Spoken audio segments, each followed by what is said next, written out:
Buwan itong si Hello! just unstoppable.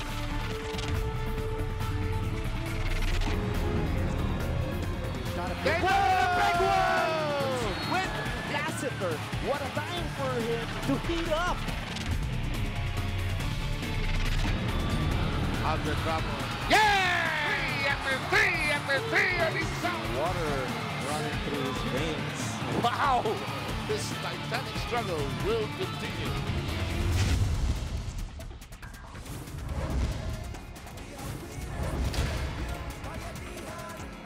Fire with fire. Double figures in rebounds and in assists.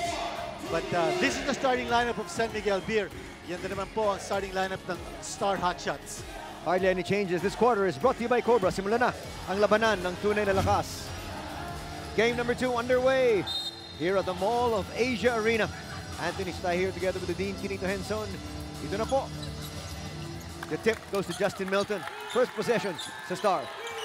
Well, no changes at all in the starting lineups of both teams from game number 1. And nakita natin sa game number 1, here you have the Star Hotshots. It was a close game. And the Star Hotshots really pulling the rug from under San Miguel here because Star is supposed to limit its opponents to 90 or less or close to 90. But in that particular game, nakawala din ang San Miguel. They did score a lot of points, over 100 points. But Star stepping on the gas and getting it done with offense. Milton. Milton being hounded. Finds Sangalang. Sangalang doesn't work, but they're going to count that basket from Ratliff. I'll tell you something about Ricardo Ratliff is that he not only gets you the points but also the rebounds. He's a 20-20 guy. And he's the big reason kung bakit ang Star umaangat ngayon sa San Miguel Beer. Star is undefeated since Ratliff came in to replace Tony Mitchell. They're 6-0 with Ratliff, and they're 8-0 overall. Traveling violation itatawag kay Rhodes as we take a look at the Dean's list. And we're going to start off here sa Star. Well, with Star, una-una, saksak sila sa ilalim, no? Because they're number 1 in free throw percentage at 71.9%. And in game number 1, they went to the line for 25 free throws against only 19 for San Miguel. Pangalawa, dapat makulit sila sa bawat execution ng San Miguel B because San Miguel is number 1 in field goal percentage. They need to be able to disrupt the execution. They need to be able to stop San Miguel from getting their usual assist. They're number 1. They're number 2 in that department in the league. At pangatlo, pantayan nila ang ball screen because Alex Cabagnot, Chris Ross, they thrive with the ball screen along with Marshall Lassiter. So they need to be able to trap the guy who has the ball and make sure that there is no pass to the roller. Balikan naman natin yung kabila. Puntahan natin yung San Miguel Beer. Ano naman ang iyong mga keys to victory? Anthony, dapat una-una, dikitan nila sa labas ang Star Hotshots. Star is number 1 in 3-point shooting sa liga natin with 35%. They've got 3 players who are hitting over 40% from beyond the arc. Backs up nila si Cardo. That's Ratliff. They need to be able to make sure that he doesn't get the usual rebounds. He had 21 boards in game number 1. At pangatlo, papakagad sa depensa because we all know that San Miguel Beer, number 1 sa liga natin in fast break points at 16.5. Masusubukan dyan ang transition defense. Ricardo Ratliff with another putback. His 4 points. Parehong offensive rebounds yung Kinito. Ross being hounded by Melton. That's also a good matchup. Ross trying to get away. Will head to the line for 2 free throws. Pushing foul is on number 2, Justin Melton. His first foul, first team foul for the Star Hotshots. Well, Kinito to si Ricardo Ratliff doing what he does best, operating 2 free inside. throws for Chris Ross. Those 2 putbacks are the 4 points that Star has on the board. And there's got to be a body between him and the basket because Ratliff is very active underneath the boards. And dapat maintindihan din ng San Miguel Beer that they can't allow Ratliff to dominate the paint. He had 21 rebounds, kagaya na sinabi natin kanina in game number 1. And that's just too many to give up. Especially if you've got Charles Rhodes not playing for San Miguel. And he also needs to be able to step it up in terms of rebounds. He only had 10 rebounds in game number 1. Balik sila kay Melton. Melton will attack. Take that jumper and miss. It's safe from going outside. There's Melton. Yung kanyang mabibilis na kamay. It's another possession here para sa Star. Alam mo, Kinito, yung ginagawa ni Ross para dito sa San Miguel Beermen, yun naman ang ginagawa ni Melton para sa Star. Exactly. No? Yes. And Melton has been starting for Star. And he gives them a lot of quickness in the point guard position. And looks like great defensive from the part of Ross. Napigilan niya yung penetration ni Paul Lee. Plus, he forced a jump on Paul. Paul obviously is a focal point ng opensa at depensa nitong Star. And he didn't have a very good game number 1. Look at that defense there from Justin Melton. What sinasabi natin about the transition defense and Star, recognizing that San Miguel Beer likes to score a bundle in transition. So, kaagad, no, bumaba sa depensa ang Star, napigilan nila ang San Miguel from scoring on the fast break. Lee trying to orchestrate once again. Yung pasa niya sa likod ni Ratliff. That time they tried to run a pick and roll, but good defense by San Miguel Beer, deflecting the pass over to Ratliff. So, anticipated ng San Miguel kung saan mapupunta yung pasa off the pick and the ball screen. Isa pa rin ang lamang ng Star. Sanggalang trying to stop Rhodes. Rhodes with a spin, the jumper inside. Wala pa rin. Sanggalang doing a good job of defending Rhodes in that sequence. Nice battle of the imports. And the ball will go over to the Beermen. A very low scoring affair here, Kinito. You see the difference here in the defensive assignments. Pag umopensa ang Star, Rhodes is matched up against Ratliff. But on the other end of the floor, on the offense of San Miguel, Rhodes is matched up against Ian Sanggalang. So it's not import versus import pag umopensa ang San Miguel. Chris Ross hit that three. The three-point shot is brought to you by Oppo F3 Plus Dual Selfie Camera. Now there's a reason kung bakit binibilisan ng Star ang laro, no? And if you look at the minutes being played by the average player of San Miguel Beer, San Miguel has 5 players who are averaging at least 30 minutes a game. So they're playing with a very short rotation. On the other hand, you've got Star. They only have 2 players averaging at least 30 minutes a game. So, mas maganda ang distribution ng oras ng Star kasi sa San Miguel. And in a protracted series and also in every game where the pace is fast, the advantage will go to the team that has a deeper rotation. And that is Star. Lassiter still to get on court together with Maliksi. Ang dami natin mga intriguing matchups dito. Junmar tries to score inside and does. Well, nakita natin si Ratliff is now defending si Junmar Fajardo. That's the matchup that they want. But Junmar Fajardo scoring easily over Ratliff. That's a wide open shot. Hindi lang pumasok. There's another putback here from Ricardo Ratliff. 3 offensive rebounds, 3 putbacks.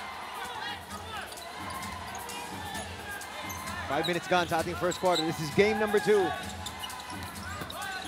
Kabagnot trying to extricate. Picked up his dribbles, got to make that pass. Finds Lassiter. Lassiter. Shake and bake. Yes! Oh, yes. That 3-point shot is brought to you by Oppo F3 Plus Dual Selfie Camera. Oh, what a sweet shot galing kay Marshall Lassiter. He had Alain Maliksi jumping up and down. Eto, babawi. Hindi nakabawi si Maliksi that time. Looks like Ross and company, the Beermen, are looking to slow things down here, Kinito. Well, I think they need to be able to do that because of their shorter rotation. And there's the glass shot coming from Charles Rhodes. And just like that, in the last couple of minutes, the Beermen have poured it on. Timeout ngayon ang Star.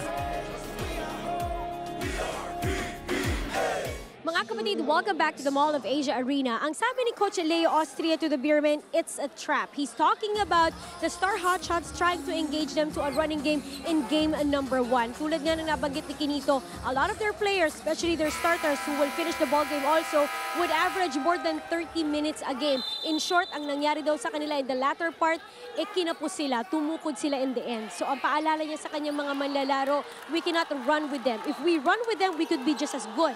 But if we lower down that pace, we could just be better. Kinito and Anthony? Exactly yung sinasabi natin kanina, no, about the shorter rotation ng San Miguel Beer. They need to slow things down para naman maka-maximize sila ng kanilang starting unit. And for Jumar Fajardo and Charles Rhodes and the other key players in San Miguel, they're averaging 30 minutes a game. They need to be able to stretch the minutes so that they can maximize their mileage. Baroka has checked into the ball game. Sangalang has been left open, but he's not taking it. This time, takes it strong. Will be stripped. Ratliff inside. Not that time. Rhodes says, tama na. And what about the balance scoring in San Miguel? Lilima na nakaka-score for San Miguel. Wall for Star. Only Ratliff has scored for the Hotshots. Kapagnot trying to make his move. Nice swing. Ross left open for three. Bang! That's a wide open shot para kay Chris Ross. And that's the second three-point shot galing sa kanya. Lee being harassed here by Ross. Paul Lee with the jumper. Wala pa rin. Junmar up in front. Nabasa ni Baroka yung masyado lang mataas yung pasa. Fajardo's gonna take his first rest in the ball game. Kinito, here comes Spider-Man. Well, this rotation of Coach Leo Astro now puts Rhodes at the center position. And si Arvin Santos now slides over to number 4. Oh, too strong on the layup by Chris Ross. Nakawala na siya ron. Now, a lot of changes on the 5 on the floor para sa Star. Mark Baroka came in for Melton. Halalon is now in the ball game as well. At saka si Aldrich Ramos, the stretch man. Remember, sa labas ng inyong smartphones, ito na ang ating Phoenix Accelerate Moneyball question. Sino player ang nagtala ng kanyang PBA career highest assist sa Game 1 ng sering ito? 1, Alex Cabagnot. 2, Paul Lee. Or 3, Chris Ross. Lassiter will bring it. Ganda na naman ang ikot ng bola. Spider-Man with a shot short.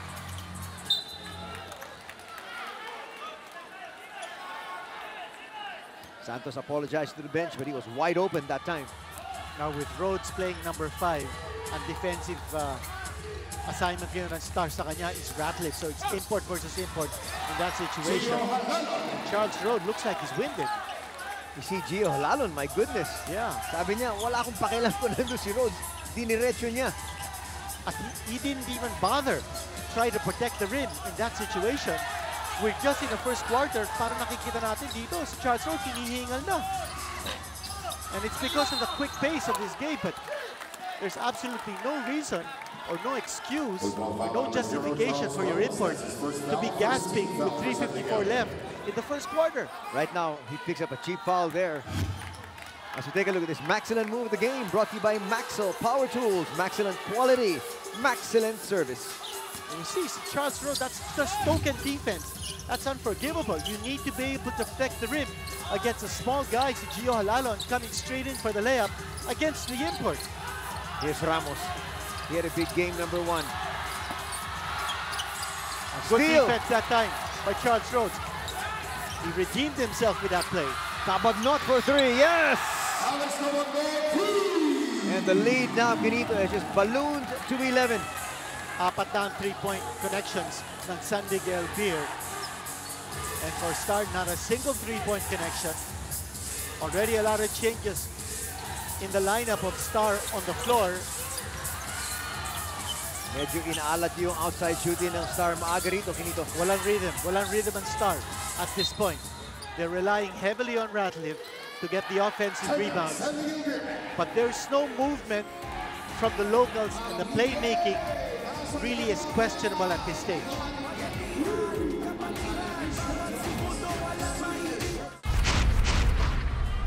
The Star Hotshots took game number 1, Kinito, but they were far from flawless. When you take a look at what happened in terms of the Star's turnovers in game number 1, conference average was 17.1, but 24. And San Miguel's points off turnovers, 28 in that particular game. So that's the weak point of Star, something that I'm sure San Miguel is going to take advantage of. And so far in this game, nakaka-6 turnovers na on Star. Now, Halalon is trying to use his quickness to be able to step up the pace. Yan ang importante for Star. They need to play the up and down game. force San Miguel to play catch-up in terms of running a race. Halalo matatawagan ng personal foul doon, but you know, this kid really is growing up right before our very eyes. Kinito, watch it here once again. Walang katakot-takot. This fast break is brought to you by Smart. Enjoy Smart's newest and fastest LTE network now. His confidence level is very high. Hindi lang yun, ang kanyang energy level din, napakataas. And we saw that even during the warm-ups, si Gio Halalon was setting the pace for his teammates in terms of the energy, the intensity during the warm-ups. Nice turn, Rhodes inside. Doesn't drop. And that's the international experience of Ratliff. He knows exactly what to do, and there he is, situating himself inside. That's almost like a high-low play, except that that came from an angle. The pass coming from Rafi Reed is a big to a big. Ratliff was wide open. Again, tumakbo sila. At hindi nakaporma sa depensa ang San Miguel in transition. Not only that, nakita natin Charles Rhodes was huffing and puffing once again, trying to come back down on defense. 21-12 pa rin ang ating talaan. Under 2 minutes to play here in the first quarter. Well, that was a priority in our Dean's List for San Miguel. They need to sprint back on defense because tatakbo itong Star. Halalon, short that time. The ball will fall to Ratliff. He overshoots. Aldrich Ramos around that basket. That's more offensive rebounding strength para sa Star. And they've now scored on 4 offensive putbacks. And the lead has been cut down to 7. Kabagnot feels he's got the height mismatch here. Laban kay Halalon will force the issue and come up short. Arwindo gets high up there in the air for that rebound. Delivers ang tamang sagot sa ating Phoenix Accelerate Moneyball question ay number 3. Chris Ross ang nagtala ng kanyang PBA career highest assist sa game number 1 ng seryeng ito. Arvela checking here in the first period para palitan si Chris Ross. It's a galang for Ricardo Ratliff.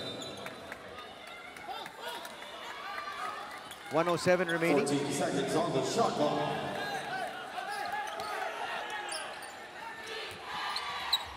Rhodes asking to be replaced. And napansin nga natin yun, no? Very early in this game.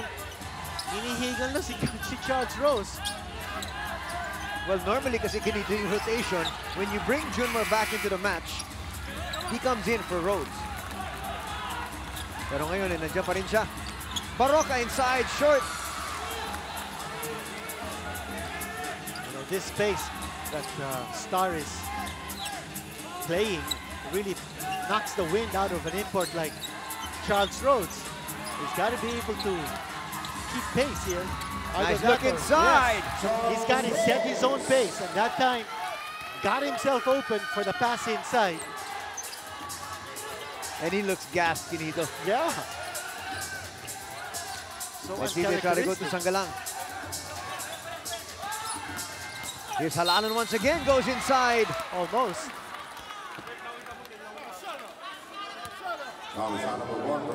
There's Rose and Sangalang getting into it. As we take a look at this power move the quarter, brought to you by Cobra Energy Drink. Tunay na lakas. Nice pass inside para kay Charles Rhodes. That's an easy 2 points for him.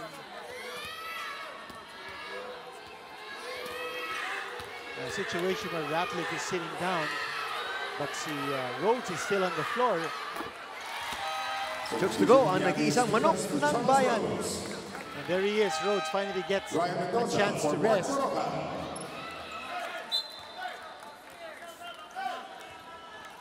Nagmadali siya, Kinito.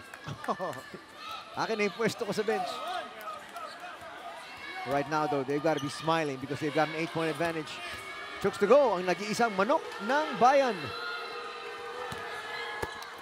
12.6 seconds na natitira sa ating first quarter. What about Brian Mendoza checking in here for Star, deepening the rotation. Mendoza hindi naglaro game number 1. And he's giving up the foul right there. But he's there for a reason. First foul, 14th foul for Star. They got one more foul to give, Kinito. Exactly. 4.8 seconds na natitira.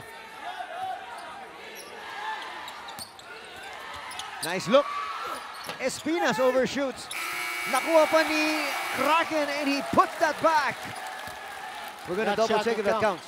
Looks like that shot will count. Siya naman ang nakakuha ng offensive rebound. You know, when the imports are not on the floor, Fajardo's going to dominate.